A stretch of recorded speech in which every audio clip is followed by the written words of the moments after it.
So I wanted to say a big shout out. Hello, everybody. I'm here with an amazing woman. Some of you may know her from within the Clouds of Dirt community. She has written for us before. She's got a great following on Instagram as well. But if you do not know this woman, her name is Stef Iliff. She is a coach all in the self-love and empowerment space. She's got a community called the Powerhouse Community there in her hometown and also online. She's a mom, she's a podcaster, and I'm so excited to have her and be talking with her today. She has some of the best energy that I've ever felt through like a computer or a device. So I'm sure you guys will feel that as well. Our topic today is 4 steps to releasing your fear and stepping into you. So I think this is such a relatable topic to everybody listening. We all know what it's like to be held back by fear, and we all have the desire, obviously, to be our most aligned and authentic self. So that's exactly what this conversation is all about. Stef, I would love to start off by hearing all about your journey stepping into you. Can you tell us, what kind of fears you were dealing with and your process for stepping into the truest and most authentic version of yourself? Yes. First off, thank you so much for letting me be on here. You're so amazing. I just love everything that you're about, and your energy is unreal. Like, I already have chills. We haven't even really started, and just your vibe is just so contagious, and you're so you bring so much peace and grounding, but then it's also whoosh, let's go. And I'm okay, let's do it. So I love it. Thank you. I appreciate you being you. Stepping into me was, and still is, you're still always fully evolving, right? You're never I think self-actualization is just, you're always continuing it. You think you get there and you're oh, that was only level 7 out of 7,000. Okay, let's keep growing. But in order for me to really step into me and step up to the person that I really want to be, it was asking myself, who do I really want to be? And why do I want to be that person? And for me, that journey started a little over 3 years ago of asking myself that question. And to be completely vulnerable and honest with you, that question arose because I actually had an emotional affair on my husband that I was married to. And it woke me up to be is this really the person that you're choosing to be in this beautiful life that you have, in this beautiful world? And it truly shook me. And the fact that I could be okay doing what I did, because that's not the person that I want to be or ever thought I could be. And so it woke me up to be this is not who I want to be. Who do I want to show up as? And who is my best self? And how do I become that best self? And so I just got consumed with books and and therapy, and I got mentors, and I hired a coach, and I grew, and I blossomed into being my true self, because I asked, who do I want to be and how do I show up as that person every single day? And then I saw the best version of me.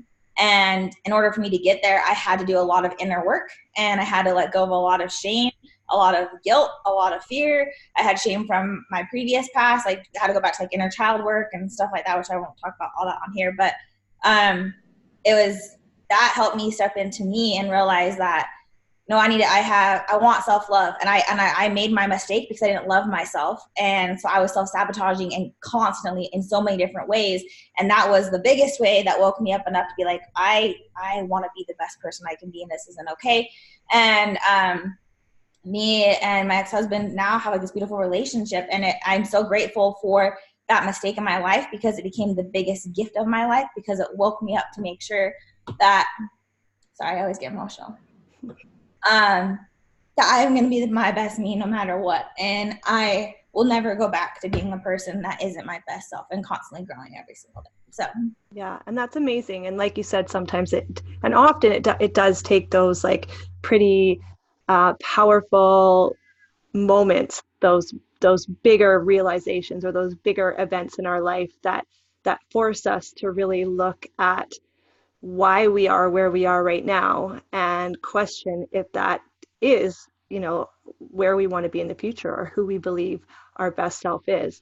And, I feel like those situations are very hard when we're in the middle of them. But looking back, yeah, you can only be grateful for that opportunity to have that self-reflection in order to prioritize and commit to having that change. So Yeah, I can understand and I can feel how hard that must have all been for you, but I'm so glad that that happened and you've been able to use that experience as a catalyst to, transform the lives of so many women. So, Yeah, and it yeah. became like this amazing gift where I ended up finding forgiveness for myself and forgiveness out of shame and like and learning how to communicate, learning how to speak my truth, learning who I really was, who I'm really about. And I was like, oh my gosh, like this is teaching me to actually love myself because I never loved myself before. And now that I do, it became like this secret sauce. And I was like, oh my gosh, I know how people can love themselves. And there's like this self-love epidemic. And so it became like that's what I want to be every day is teaching people how they can be their best selves, no matter what mistake, no matter what anything else has happened to you, no matter your past, nothing, like just step up and step into you now. There's no better time. And then that's what I do. And it's the best thing ever. Why do you think that so many women in our society have these self-love issues? Like, you're definitely not alone. I speak to women every day. I've experienced that myself as well. Where do you think it comes from? I love that question. Thanks for asking that. I think, well, social media and stuff can be bad and good. Like social media can be this beautiful thing, depends on how you decide to look at it. But as women, we feel the need to like compare ourselves constantly. Like we are literally ingrained to be like, oh, okay, I got to compare myself. You're constantly judging yourself as a mom. If you're a mom, you think you have to be this perfect Pinterest mom. You think it's hard to be like a career woman and be a mom. So we have all these shoulds of what the world thinks we should be doing, and we basically we should all over ourselves because we're like, oh, is this what I'm supposed to be doing all the time? And it's not. And so we get so afraid of like really stepping into ourselves and loving ourselves because we don't even actually know who we really are. We think that we have to show up in the world as a certain way to get love and to receive love and to be worthy of love and to feel like we're enough. And the biggest thing that I deal with my clients and for myself even was I'm not enough. That's the biggest thing people say is like, well, I'm not enough. And it comes down to that ultimately, even with fear, is I'm not enough because you think you're going to get judged or because you're judging yourself. And it's realizing like, who are you really? And you are enough right now in this moment, every single moment. You are so, so, so enough. But if you can't even love yourself and let yourself be seen, you're never going to let someone else be seen. And what I mean by seen is like, really? Do you even know who you really are? Do you even know who you really want to be? And like underneath all these layers of what you think you had to be to receive love or to show up in this world to get accepted, who is that really who you want to be, or is it just who you think you had to become?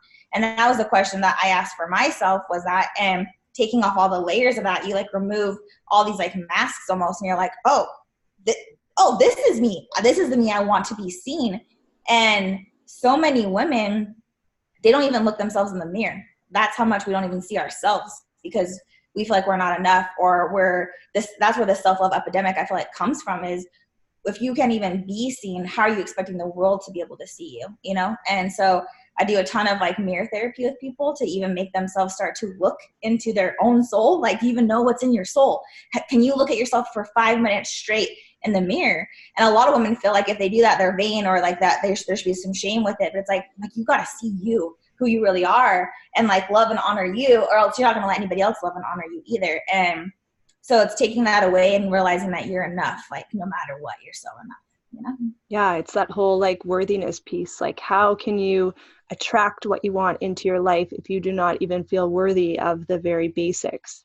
And Yeah. just going back to that mirror exercise, I'm wondering, like, for those of you listening right now live with us, who has tried that before?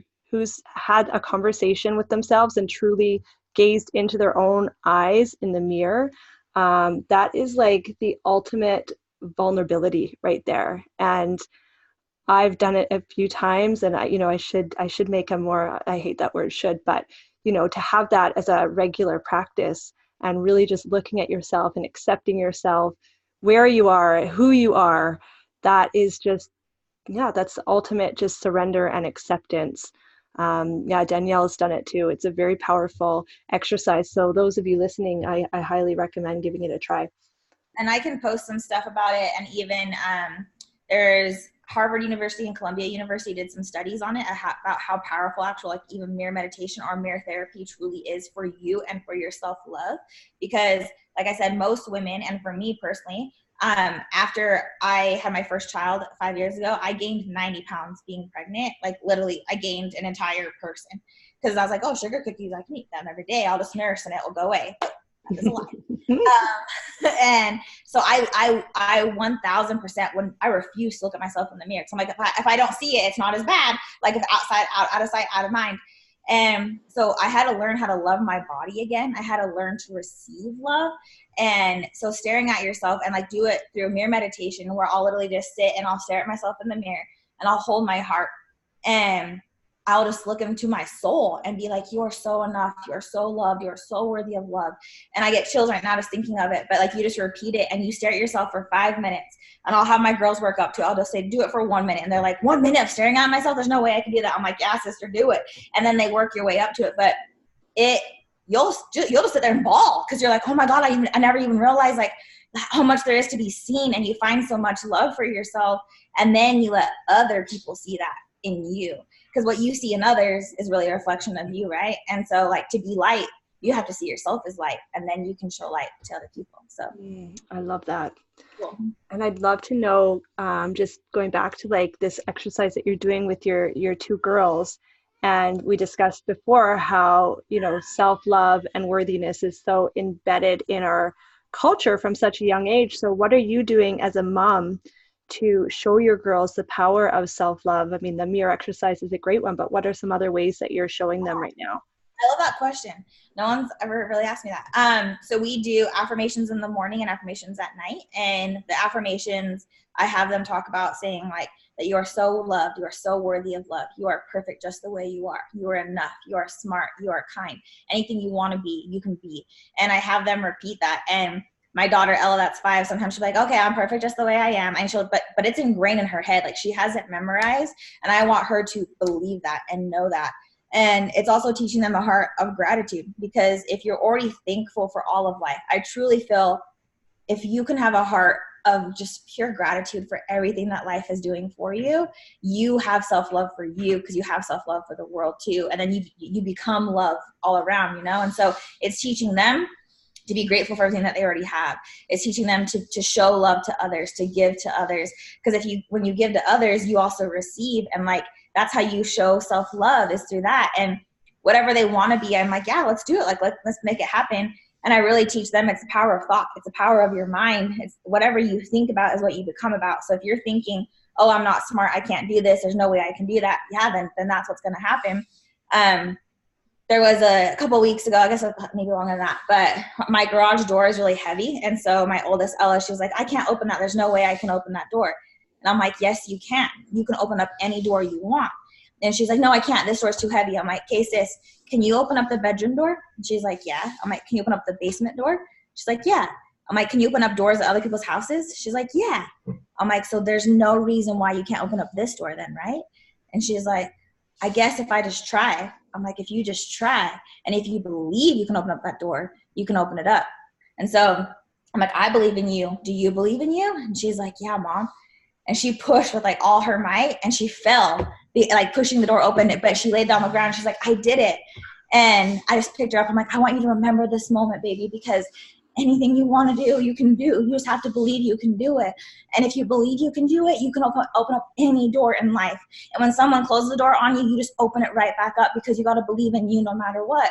And she's like, okay, Mom, thanks. And like, it was just so powerful.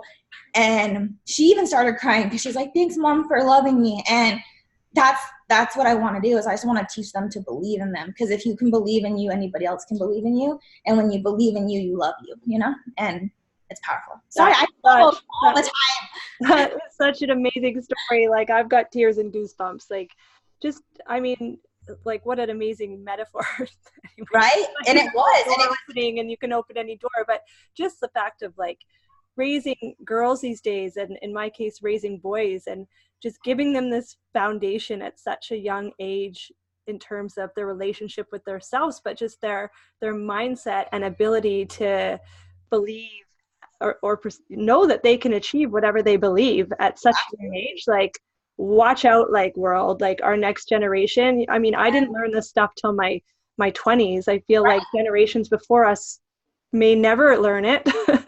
So, and that's what we have to do this, right? that's like why, like, we have to be that change just to get that there and to teach it and to help them realize that you can do anything that you want, and also to not judge each other. And so like, I really want them to be good at giving compliments. I think women are so against giving compliments to other women. Instead, we judge other women, right? So it'll be like, so for an example, you see a really pretty girl, and so you assume like, oh, she must be a brat. Or you see someone with a really awesome fit body and they get out of like a really nice BMW or something. You're like, oh, she must just have a rich husband, doesn't have a job, she can just take care of her body all day. We think these thoughts. We start to judge people instead of showing love to these people, and we're comparing ourselves to them when there's no reason for that.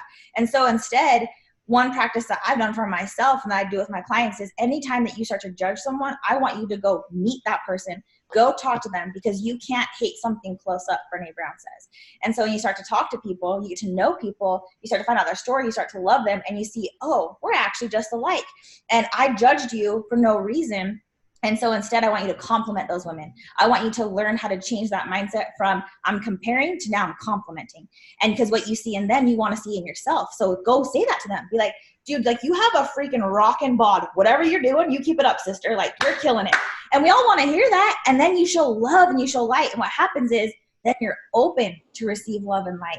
And then you start to see that in yourself. And when you start to see the beauty in you, you see the beauty in others. And it becomes this whole other world, you know? And so my girls are really good at complimenting other people and like showing that love and be like, hey, you're so good at this. And like whatever they're really good at, I like heighten that. I'm like, oh my gosh, babe, you are so good at singing that song. Like, you should sing that all the time. What, does that make you happy? Yeah, it does. Okay, do that. Like, you know, and it's, for me, that's been something I still practice is if I start to judge another woman for something, I never want to be that way. I'll go up and talk to them and be like, hey, what are you doing?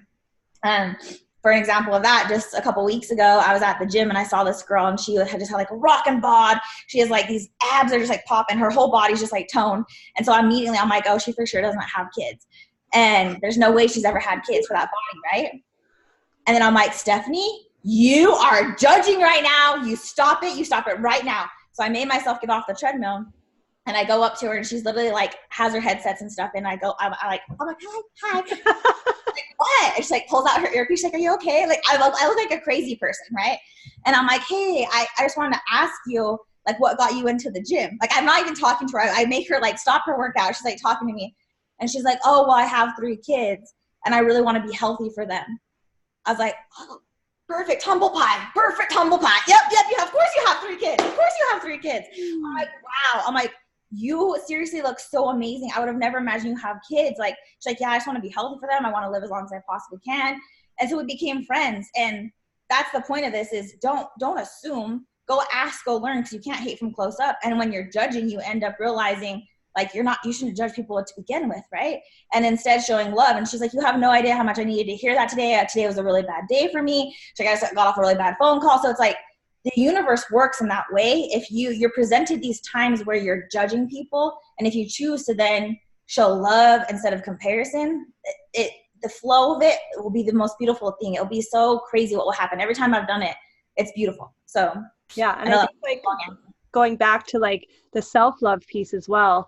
And I notice, you know, in times when I'm judging others, it's often because I don't feel worthy in some aspect of my life. So going back and like asking like, where is that coming from? And then, you know, using it as an indicator, okay, maybe there's some worthiness, self-love work that needs to be done in here to resolve these judgments that I'm having. So yeah. And then I think that's the next key too, is like go inward. Like, why am I thinking that way right now? And then it's being aware of that thought and then changing that thought pattern. And I think you have to take immediate action to rewire that thought, because like no motion equals motion. So like when you move and you change it, that's why I'm like, Stephanie, get off the treadmill right now. You go stalk this alert, like lady, like, but it changes that thought. It changes the power of the thought, and it rewires the brain to think differently, and it happens sooner than later. So yeah. So we've talked like a bit about like the worthiness piece, but what are some? I mean, why do you think so many of us live in fear, and what other aspects of fear do you think women in North America or in the world are really consumed by on a daily basis? That's a good question. I would say what we're consumed by is what is all these beautiful models that are not realistic. And you're getting, I don't watch TV, but I stopped watching TV a year ago because I want to be conscious of what I'm consuming. Even like the music I listen to, everything that I listen to, because that's telling me that's what I should do, or how I should be, how I should perceive. And so the people I'm around, like what I think, what I put into my life, I am conscious of what I'm consuming, even down to food, to water, to everything, right? So I think right now what we consume is it's a lot of gossip, a lot of judgment, a lot of comparison, a lot of you have to look this way in order to be worthy. And so that's the biggest thing is as women too, we're so hyper focused on what we look like rather than who we really are, what our soul is. Like, how cool is your freaking soul? Do you know your soul? Like, do you get to know who you are and like let your soul shine? Because when your soul shines, baby, you're shining at a whole nother vibration. And people are so afraid to do that because we're not teaching that. You're not being consumed by TV ads or anything like that that's saying, oh, like, love your soul. It's saying, hey, do you know how you can lose 15 pounds? You know how you can get these boobs? You know how you can do this? And it's, so then that's what we think we have to have in order to be worthy. And I had that same thought process. I thought, until I weigh 120 pounds, I'm not worthy. I'm not beautiful. And until I can afford all the things and have this huge fancy house and this huge fancy car and have a yacht, then I'm not successful. And so we think all these things, or even as a mom, like, okay, until my kids are in Harvard and they have like the best thing and we compare and I have to feed them all this organic food, then I'm a terrible mother. Versus like just living how you want to live, living by your own design. People are so afraid to just be, to literally just be and live by how you want to live. And I think it comes down to, again, just feeling that they're not enough. And so they feel like if they really live the way they want to live, it won't be enough because they're comparing it to something that's not realistic. Mm-hmm.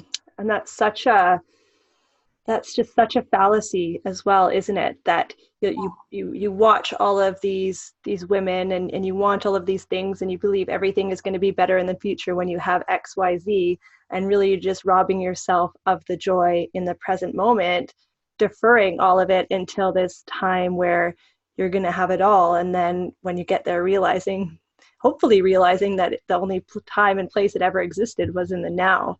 So I think that's just a big misconception. It's realizing honestly that nothing is going to make you happy until you look within. So looking outward is never going to make you happy until you find happiness within you. If you could have $1 million, I know people that are millionaires that hate their life, that are not happy. I know people that have the best bodies that hate their life, that are not happy. I know amazing, successful people that hate their lives and they're not happy. So things don't create happiness. Happiness comes from within. It comes with having a heart of gratitude. It comes with finding yourself, finding love for yourself, because then you're free. You're literally free of these shackles that say, until I do this, I can't be happy. Until I'm this, I can't be worthy. And then you're like, why? I'm happy as all can be. And you're like, I'm sorry, unicorns coming down from the sky, and like, what's happening? Why is there like cookie? I'm obsessed with cookies, so cookies is always like a thing. But like, it's just you realize that happiness is within you already, and you start to see the world with love because you found love for yourself. Mm-hmm. And I say literally, you see the world 1000% differently because you start to see you differently, and so you see just love and light and beauty in everybody else because you found that love and light for yourself. And I truly believe until you find self-love, that's the fear, is like actually loving you and like saying that you're enough. And until you do that, you can't move on from anything, you know? Yeah. And until you become that vibration of love, you cannot attract experiences, people, situations that are of that frequency. So it really is elevating your mood, elevating your vibration, and then accessing all of the things that are available to you from that new vantage point. Yes. Right? And when you're in the shit, when you're feeling crap, when you're judging, when you're of those low vibration energies, then you're going to have experiences that are of vibrational frequency to that, right? And you're not going to be able to see any differently because you just vibrationally are not there. So yeah, and it all starts with self-love, the heart chakra, the center, and then we can access kind of the higher vibrations from that point. Yes, girl, yes. I love that. So when you work with women, like I know you do a lot of work in your community and online as well. What are, I guess your process is helping people release their fears, kind of the topic today, Yeah. and embracing their self. So what is embracing you? Like, what does that look like? No, I love that. What is embracing you? It's finding out who you really are. So most women that I talk to, I'm like, what do you like? And they're like, I have no idea. It's like, so I used to work in finance, and I worked there for 10 years, and we always hired these new people, and we go around and be like, okay, tell us a fun fact about yourself. And it would be so interesting to watch people try to hurry up, and they'd be like, what do I like to do? What's a hobby? What's a fun fact about me? And people would get like, they'd get anxiety when it became their turn, because they don't even know themselves. People literally do not know themselves, because we're walking around the world numb, being who we think the world's telling us to be. We don't even know what we really like. And so when people start to ask themselves, like, what do you really like? Who are you? Then you start to find out about yourself. And so that's what I help women do, is find, like, who are you? Who do you want to be? What's the best version of you? And I do that with a guided meditation of like helping them see the best version of them. And who is that? What is that person? Who is this woman doing? What does she feel like? What is she seeing? How does she show up in this world? Like, what is the emotion around you? What are the feelings around you? How happy are you? How free are you? And then I have them look back, and I'll say, now, in order for you to get here, what did you have to let go of? And then it starts to come up, and they're like, oh, I had to let go of this shame from this, or this fear of this, or you know what, I started to love me. I started to do all these things. I'm like, okay, so that's how we get there. And I think step one is who do you want to be, and why do you want to be that person?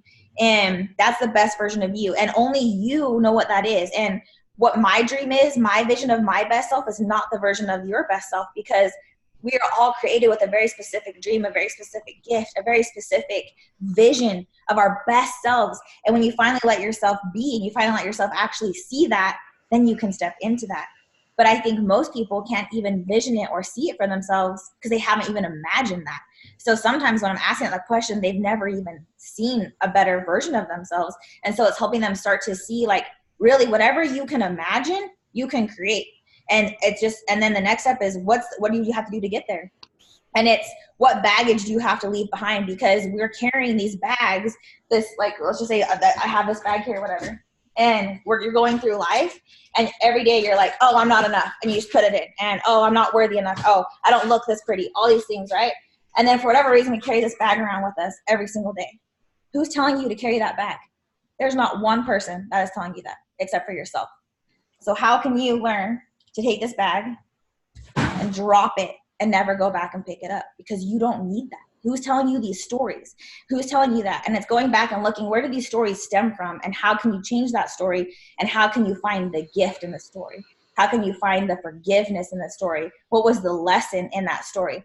Okay, so maybe someone told you that you were ugly or fat, or that you weren't smart, or you weren't enough, and you've been holding on to that one story for the last 27 years.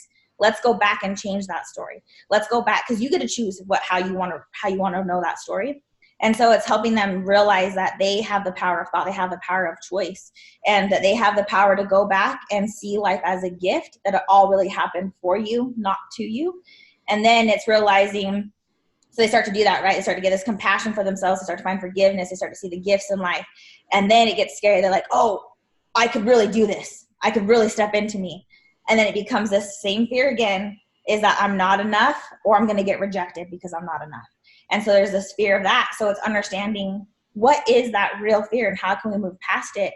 And it's generally from that we don't love ourselves yet. And it's learning how to love yourself through that. And like, what's the cost of you not stepping into you? Because how you feel right now is how you're going to feel for the rest of your life. It's like, so when I used to watch TV and I'd watch a movie, right? I would never watch the same movie over again, because I already know what the ending was. But how many times do we watch the same movie of our lives over and over and over again, hoping for a new ending? If you want a new ending, you got to change the story. And it's up to you to change that story and put the plot twist in and own the life that you want. And that starts with you saying, I'm not going to live that way anymore, because the cost is, I already know what that looks like. I already know what I've already felt 30 years of this. Another 30 years isn't going to be better unless you decide to change it. And so it's like, plot twist, let's change the story. What do you want to have happen? Let's go. And then it's believing in themselves enough to do it, and then taking intense action to make it happen. Like intense. Yeah, I mean, I feel like, and we can all probably relate, either we've been there ourselves, I'm sure we've all been there ourselves at some phase, or we see it all the time, that a lot of people just walk around unconscious all the time, right? And I think empowerment is exactly what you just described, letting people know or realize that they have a choice to decide who they want to be and to create the life that they want. How often, though, do you see when people get that initial, spark that they can become the creator of their reality, that they are just so confined by their beliefs and perceptions of how things have been and can be, like that they are blinded by potential? Like, is there a process of having to meditate and get still and just like you said, like drop the baggage before that clarity really sinks in? Yeah, for sure. So what we do is go through a process of like understanding what their limiting beliefs are. So I ask them to think of, it's like I have them journal a ton. I think journaling is very healing. It's very powerful. Even just like word dumping. So I'll just let them talk. Like just sometimes, because as human beings, we want to talk back to people. So we're not really even fully listening. We're just prepared for when it's our turn to talk. And so sometimes just the voice of freedom lets them kind of figure out what their real fear is and opening up to that. And if they can't, then I have them journal, and I have very specific questions for that. Is like, what is the biggest fear that really holds you back? Or is it someone that you're worried is going to judge you? Who is that person? Or is it someone's love that you're worried about you're going to receive? Have you, is it money? And it comes down to money all the time and stuff too. Is it that you feel like you're not going to be enough? Is it knowledge? I have a lot of people who feel like, oh, well, I have to have, the best version of me is starting this business, but I need to go to Harvard in order to do that. Well, who says you have to do that? Why can't you believe in yourself enough for that? And so it's breaking it down. So I'll have them say, okay, why? And then whatever that answer is, why, like 5 times, like 5 whys. And it helps them really see like, okay, the limiting belief is that, and it always keeps coming down to like, I'm not enough. It comes down to it, but in a different way. And so then it's helping them realize how they've self-sabotaged throughout their whole life because they haven't felt like they're enough. So then that brings an awareness, and they're like, oh, I've been doing this to myself for this long in this many different ways. Because every time I feel like it's close enough to taste it, I step out of it. And instead, I want you to jump. I want you to jump into it. The second you can start to taste it, I want you to eat that whole cookie, like, and go for it, Yeah. Have you read this book right here? The Big Leap? No, but I need to. I'll write it down. It's exactly about what you just said. It's like we get to a certain level in our own like personal evolution and our development, and then we hit like a ceiling where we are getting out of our comfort zone, and we like self-sabotage ourselves because our ego likes to keep us comfortable. So the Big Leap's all about like realizing that those fear-based thoughts, when we're reaching our limit, they're totally normal. Yep. And if we can just push past them, we take that big leap onto the next version. And like you mentioned at the very beginning, it's all layers, like, or levels. Like we might be level 10 and there's like 10,000. There's always ways to evolve and expand, but it is working with those beliefs and fears that like to keep us safe and small, and just having enough conviction and passion to transcend them and to continue evolving and growing. Well, I think it's owning that. It's owning, okay, this is the belief, and here's where it stems. So I asked them, like, where did that belief come from? Who's making you say that story to yourself still? And how are you validating that story? Because once we believe something, self-fulfilling prophecy, we want to validate it. So if we say, oh, you know what, no one's going to want to date me until I look a certain way. You won't put yourself in certain situations until you feel like you're ready for that, because you want to prove to yourself that that's a true philosophy. Or you'll be like, oh, there's no way I can stick to a diet for 6 months. There's just no way I can do it. And so the second you decide that, you tell yourself you can't do it. So it's learning how to rewire your brain to say, I can, I will, I must, and that you can do it. And it's creating self-discipline through that to say that, oh, I am worthy of this. I am enough. And it's so I help them create small habits that create lasting habits to realize to the inner belief that you can believe in yourself. It just starts with one win at a time. And then that becomes a propeller that just becomes this huge propeller. It's like the boat just goes on its own after that point, because you're like, well, I've already won this. I've already done this. And you create these constant wins for yourself by believing in yourself. And so it helps you rewire to change the limiting belief. It doesn't mean that it fully goes away, right? But you understand when it comes up, how it comes up, and what that voice is, and learning how to literally just shut that voice off and say, no, I am. And here's how I can prove I am. So a lot of people say like, oh, I'm not worthy of love. I'm like, okay, how can you disprove that story? Who loves you? Oh, my kids love me. My husband loves me. My friends at work love me. I have these people in my life that love me. Who wished you a happy birthday? And they name all these people. I'm like, so you're telling me you're not worthy of love? You're telling me you don't have anybody that loves you? Because you just told me a story about people that love you. And I'll ask them to give me like the feelings and the emotions that are tied to that. Like, what is love? What's love to you? How do you receive love? They like all these different questions. And then they realize like, oh, it's just me thinking I don't deserve this. And so I haven't been open to receive this. And then the second they realize, again, it's on me, I can change how I think. I can receive all this by just saying like, thank you, bless you, like pour it on me. And so they realize that the power isn't in their thought. The power is in changing the thought, rewiring the thought, choosing the story that you want. And then that becomes how you can believe in yourself and you go for the vision of yourself and you stop self-sabotaging. Or you might be in the middle of self-sabotage, but now you're aware to it and you're like, oh, wait, never mind. Let me go back. Okay, I know how to change this. I know how to jump out of this hamster wheel of self-sabotage and go back to being my best self. So it's just bringing that awareness and learning that skill set, you know? Mm-hmm. Yep. Game-changing stuff. Yes, it is. So we're going through the 4 steps to releasing fears and stepping into you. So step 1 was, who do you want to become, right? Yeah, exactly. So who is it that you really want to be, and why do you want to be that person? Like, why is that person so important to you? And then understanding, you know, what is the fear that's associated with that? It's like, what do you have to leave behind in order to step into you? You know, so it's like, what do you have to take off that the world's told you this is who you are? Like, how many scarves is it? And it could be 1,700 scarves, girl. Like, it could be a long process. That's okay. It's just trusting that process. But what do you have to leave behind to be able to step into you? And then it's learning how to change the story that you've been believing that says that you can't. So what's the limiting beliefs that say that you can't do it? And how can you see that story as a gift instead? And when you find love and compassion for that, you find love and compassion for yourself, right? And then you find self-discipline, you find self-belief, you find your inner power, your inner strength, you find your powerhouse, because you're like, damn, I'm in control of my life. I can do anything. I can choose to see it how I want to see it, right? And then step 4, you go. Take action. Make it happen. Like, you cannot hold back. Like Mel Robbins' 5-second rule, you have 5 seconds. Go. Act right now. Make it happen. Because otherwise you get analysis paralysis and you just sit there and you let fear win when you do that. Fear is still going to be there, but you got to jump. And then when you jump, you're like, I did this. And then you're like, oh, okay, that wasn't that bad. It really wasn't that bad.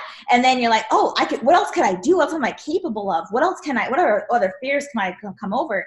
And if that doesn't work for you, then I ask, what's the cost of you not doing that? Because a lot of times it's when you become aware, you realize that you want to give back to the world in somehow, and you want to make an impact on others. And so I'm like, if you choose to not step into you, who are you not allowing to give permission for them to step into them?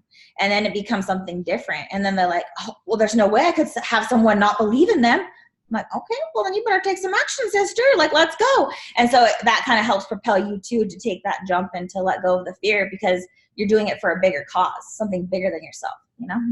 Yeah. And it's kind of like, when you get to that stage and you are self-expressed and you're so connected with your own alignment, you know, your alignment is what inspires other people to awaken that in themselves. It's really the most powerful state we can be. But it is like a muscle, like you said, you're going to always be reaching those new fears and those new heights. And by constantly just acting and going and moving forward despite of it all, it is like we're flexing a muscle and we're getting that memory, and it becomes easier and easier, but it never goes away. We're never just going to be meditating on a rock like Buddha, like all day and just having it sorted. That's not why we're having this like material experience. But right. It is work. It can be fun. And fear is so fun. Yeah. Well, and it's when you let go of fear, you truly become you, because you realize that fear doesn't define you anymore. Yeah. And for me, it's like I said, I used to work in finance, and my fear was that I wasn't going to be able to be successful anywhere else except for that. And I only have my associate's degree. So I had this fear-based belief that unless I had some crazy awesome degree, I couldn't be a coach and I couldn't help transform people's lives. And until I've read a zillion books, I can't help people. So I made all these like false limiting beliefs about myself.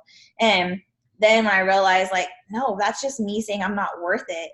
And really stepping into me and saying the cost is, if I don't do this, I can't live with myself, because I found this secret sauce that makes me feel alive, and I have to share that recipe with the whole world. And if I don't, like that's pure selfishness. And that's a cost I can't live with. And so that became a greater cause for me than any fear that I could have.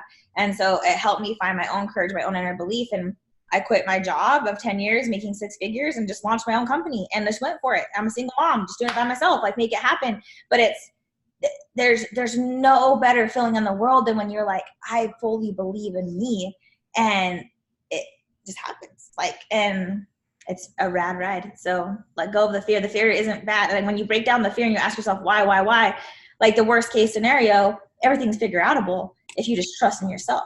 No matter what, literally everything is figure outable. Especially when you're put into a corner, you'll figure out a way to get out. Yeah. And I love that when you break it down, because fear, the word broken down, false evidence appearing real. Like right? that's all it is, right? Yeah. So instead ask yourself, what if it went right? What could happen then? And how amazing could it be? And also, even if you might fail, what's the lesson you get to learn? You get to learn courage. You get to learn inner strength. You get to learn how to network. I mean, in my example, starting a business, and so it's also asking that, like, what's the gift? I think if you always look at life as like, what's the gift? Because if you're focused on the present, it's called the present for a reason, right? It's literally a present. It's a gift. And so if you decide to look at it as like, even if I fail, what's the gift? What I get to learn? That takes away the fear from it too, because now you're changing the thought. So instead of, oh, this is scary, it's I get to. Mm-hmm. And then it's like, you're like, okay, let's go. Like, and it's just changing that wiring those in, a positive consequence almost.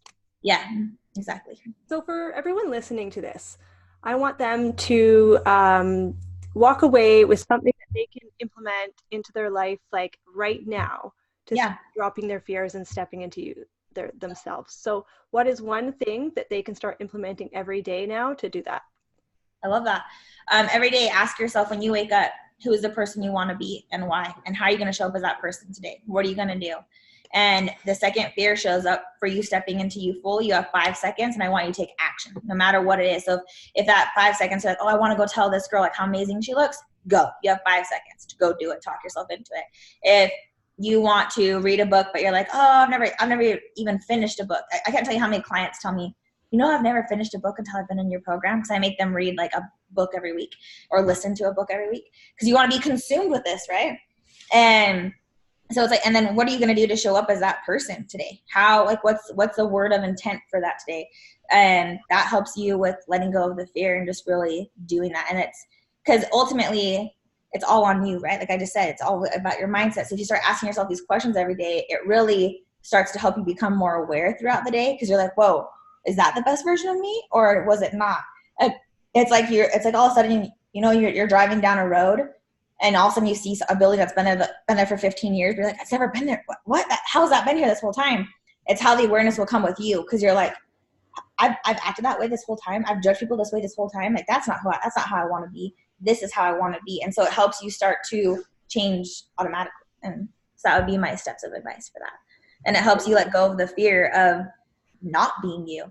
And yeah, I love it. I like how Lori just added to the conversation, fear, face everything, align, rise. Oh, yes. I love that. I'm going to write that down. Face everything, align, rise. That's so good as well. So I would love to tell everybody now how they can find you. Stef has online programs. She does one-on-one coaching. She's got her podcast.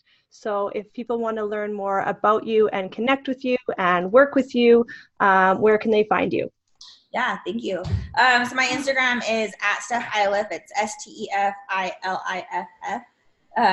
And then that's where all my courses are at. My website's also www.findyourinnerpowerhouse.com. And then my podcast is called Just Talking, and that is on Spotify and iTunes. So just search it and you'll see my face. And that's how you can join in on all the fun things. And if you are someone who's local in Utah, I host free events once a month. So you'll see those on my Instagram and stuff like that on my website. Amazing. And we're going to add all this to the comments and also to the show notes. Stef, I so appreciate you. I appreciate you. Thank you. This is so fun. I love talking to you. Everything that you say just resonates with me and is like a hell freaking yeah. And yes. Everybody listening has definitely got a lot out of the conversation as well. So thank you so much for joining me. And we'll talk again soon. Hey, thank you. I appreciate you. Bless all of you.